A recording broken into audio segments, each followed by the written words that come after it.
news update on top athlete news.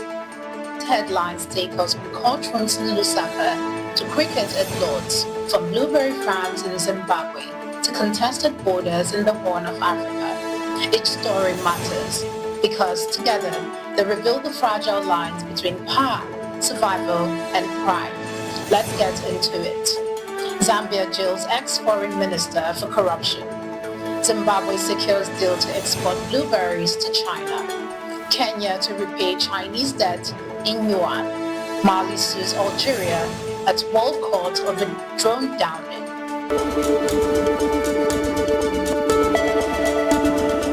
In Southern Africa, a corruption case has shaken Zambia's political establishment as Zambia jails ex-foreign minister for corruption.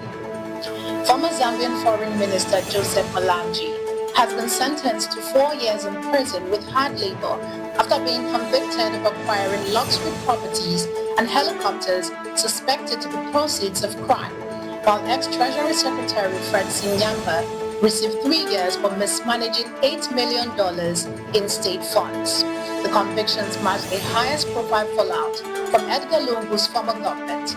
Yet critics argue President Hakainde Hichilema's anti-corruption drive is selective, leaving his own ministers untouched, proof that in Zambia, the fight against graft is both justice served and justice delayed. While Zambia battles corruption scandals in its halls of power, next door in Zimbabwe, the focus shifts to the field, where blueberries, not politics, are making headlines as Zimbabwe secures deal to export blueberries to China. Zimbabwe has signed a phytosanitary protocol with China during President Emerson Mnangagwa's visit to Beijing, opening access for its fast-growing blueberry industry to one of the world's largest markets. With production set to hit 12,000 metric tons by 2025, growers hope to cash in on booming global demand, despite hurdles like high financing costs and restrictive currency rules, a sweet breakthrough that could turn blueberries in Zimbabwe's next big export jewel. And as Zimbabwe deepens trade ties with Beijing through blueberries, Kenya is turning to China in a different way by reshaping how it pays its debt, with Kenya to repay Chinese debt in Yuan. Kenya has announced plans to convert its US dollar-denominated loans from China into renminbi, a move analysts say will lower Nairobi's interest burden while boosting Beijing's ambition to globalize its currency. The president could reshape debt restructuring models and lessen Africa's economic dependence on the dollar, a quiet financial pivot that must speak louder than politics. While Kenya recalibrates its financial ties with China, further west in Africa, Mali is locked in a legal battle with Algeria over a drone dispute that has escalated into an international courtroom clash as Mali sues Algeria at World Court over drone downing. Mali has filed a case against Algeria at the International Court of Justice, accusing its neighbour of aggression after Algerian forces shot down a Malian military renaissance drone near a border in Kidal region between March 31st and April 1st. Bamako alleges the strike was meant to obstruct operations against armed groups, while audience insist the drone violated its airspace, a dispute that underscores how fragile borders can quickly turn into fault lines of mistrust. You're watching the African News Update on Top Athlete News. Do stay with us. Still to come.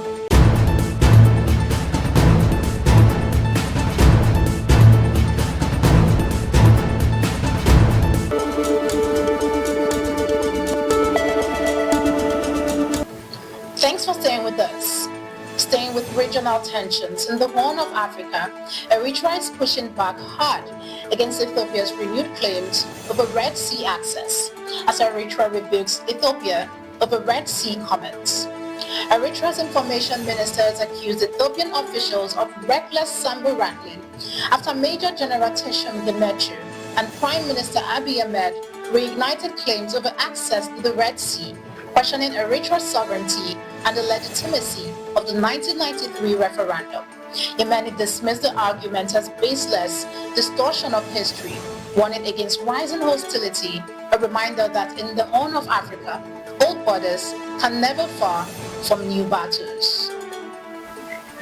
From simmering political disputes to a deadly health crisis, Ebola outbreak claims 15 lives in DR Congo.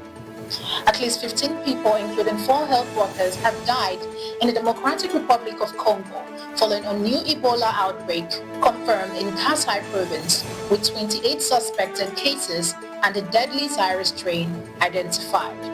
While the WHO has deployed vaccines and response teams, the country's fragile health system and the ongoing conflict threaten containment efforts, a stark reminder that in DR Congo, epidemics often spread faster than hope.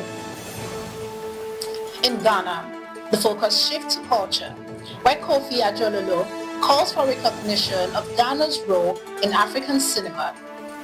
Veteran Ghanaian actor Kofi Adjololo has stirred debate by asserting that Ghanaian actors were already thriving locally before Nollywood collaborations, stressing that stars like Jackie Appiah, Majid Malka and Van Vika gained fame through Gollywood first.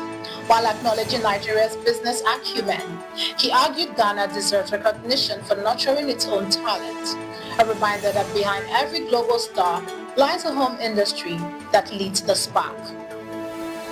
From the silver screen to the cricket pitch, South Africa still ODI glory.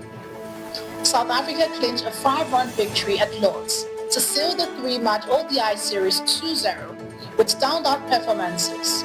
Despite Joe Root and Jos Buttler both scoring 6-1, England faltered in their chase for 3-3-1, continuing a white ball slump that has now seen them lose 5 of 6 series since the 2023 World Cup.